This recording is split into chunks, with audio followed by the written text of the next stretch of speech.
आने वाला है सर्वेक्षण की टीम्स और पूरे राज्य में स्वच्छता के लिए क्या रैंकिंग्स के मापदंड रहेंगे, क्या क्राइटेरिया रहेंगे,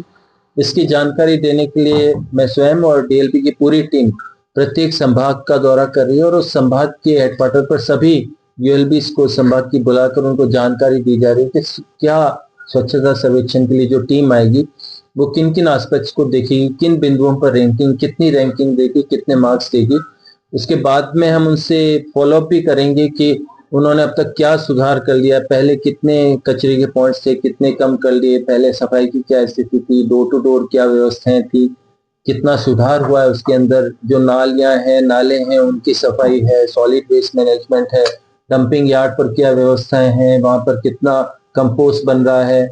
प्लस सिटीजन में जो आम नागरिक हैं उस यूएलबी के, उनमें उसको लेकर क्या प्रतिक्रिया है कि जो सफाई वहां का प्रशासन कर रहा है उसके बारे में वो संतुष्ट हैं या नहीं है। ये जो सारे एस्पेक्ट्स हैं ये भरतपुर संभाग में देखने के लिए और उनकी जानकारी देने के लिए हम सब यहाँ पर आए हैं।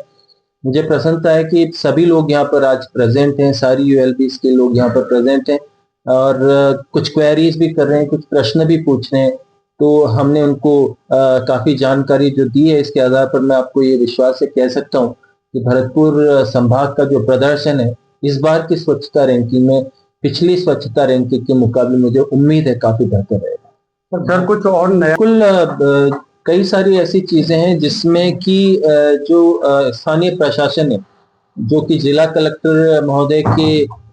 नेतृत्व में काम करता है, उसको कई सारी ऐसी चीजें हैं जो नवाचार उसको कह लो या कुछ नई चीजें जिसको देखकर कि पूरे राज्य में या पूरे देश में उसको देखकर वैसा काम करने को, जैसे हम इंदौर को देखा हमने, तो इंदौर को देखकर सभी लोग इच्छा करते हैं कि इंदौर जैसा है अपना शहर। उसी तरह से मेरी इच्छा है कि भरतपुर में भी कुछ ऐसे नए काम हो, भले वो जल स्रोतों का पुनरुद्धार हो या साफ सफाई के जो मायने हो इसमें प्रगति करने की बात हो, या फिर डोर टू डोर जो कचरा संग्रहण है उसकी उसकी एफिशिएंसी को लेकर हो, या सफाई के क्षेत्र में टेक्नोलॉजी का प्रयोग करने को लेकर हो, भले वो वीटीएस के माध्यम से, जीपीएस सिस्टम के माध्यम से, सीसीटीवी कैमरास के माध्यम से। तो मैंने तो इनको ये सबको भी मैं यही बोल रहा हूँ, हमको लोगों को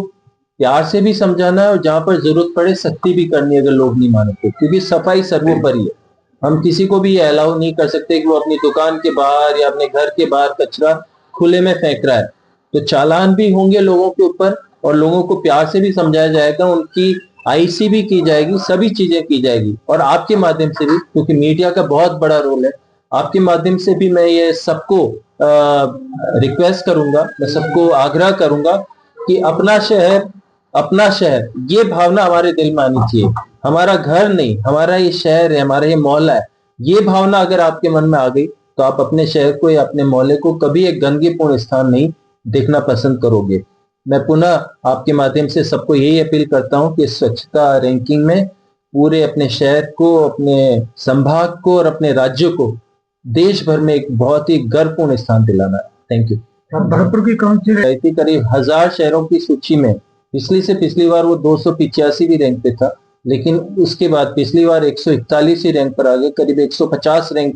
की छलांग लगाई थी। और मैं इस बार भी आशा करता हूं कि बहुत अच्छी प्रगति हम इस बार की रैंकिंग में, डेफिनेटली 100 के अंदर तो आना ही है, लेकिन उससे भी अच्छा आप लोग करेंगे। क्योंकि मुझे लग रहा है, जिस तरह से मैं देख रहा हूं कि जो हमारी पूरी टीम भरतपुर में और अन्य जगहों पर काम कर रही है, एक मोटिवेशन है, एक उत्साह है कि हमको सबसे बेस्ट बनना है।